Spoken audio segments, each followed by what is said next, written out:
حضرات گرامی، آج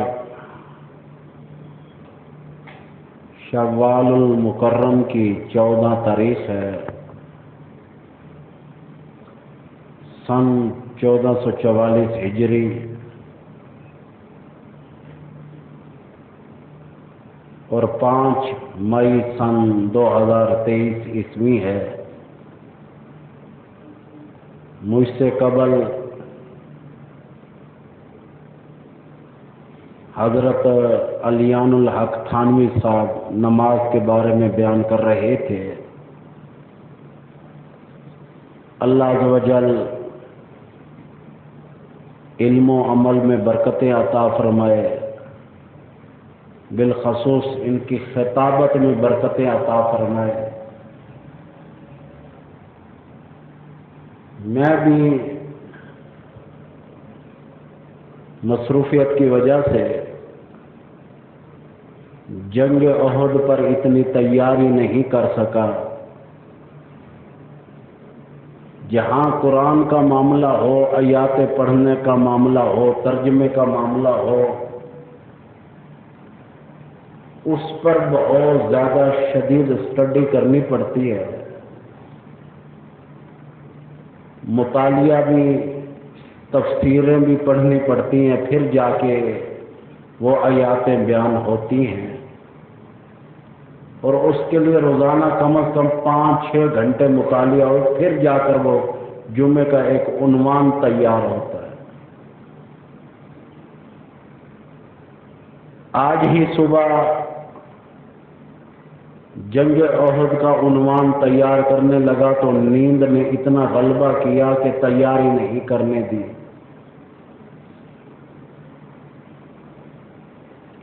اللہ عز و جل ہمارے علم و عمل میں برکت عطا فرمائے۔ بڑے گناہگار ہیں،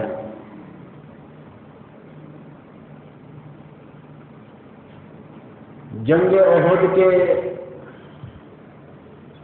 بڑے عجب نکات ہیں۔ سب سے پہلی بات یہ کہ کفار مکہ لڑنے کے لیے آئے۔ ایک درے پر 50 آدمیوں کو تعینات کیا ہوا تھا۔ سرکار نے فرمایا اگر یہاں چیل اور کبے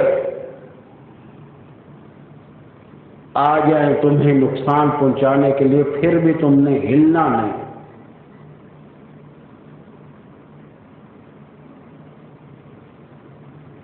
ایک اور بات بھی میں نے سن رکھی ہے کہ جنگ احد کی جو شکست ہے اس کے بارے میں پہلے سے سرکار کو خواب بھی دکھایا گیا۔ نبی کا خواب بھی وحی کا درجہ رکھتا ہے۔ یاد رکھنا، وحی کے 3 درجے ہیں۔ ایک تو نبی موقع کی مناسبت سے جو کچھ فرما دے، یعنی کہ جو فیصلہ دے دے۔ دوسری چیز قرآن حکیم کا آنا، یہ بھی وحی ہے۔ اور تیسرے وحی کا درجہ ہے خواب۔ ہمارے خواب برے ہو سکتے ہیں، ہمارے خواب نجس پلیت ہو سکتے ہیں، نبی بھی پاک، نبی کا خواب بھی پاک، اور وہ حکمت سے بھرا ہوا ہوتا ہے۔ گزشتہ جمعہ میں بتایا تھا امام الانبیاء کو کھائی میں گرا دیا گیا۔ آپ صلی اللہ علیہ وسلم کا چہرہ لؤلؤان ہوا۔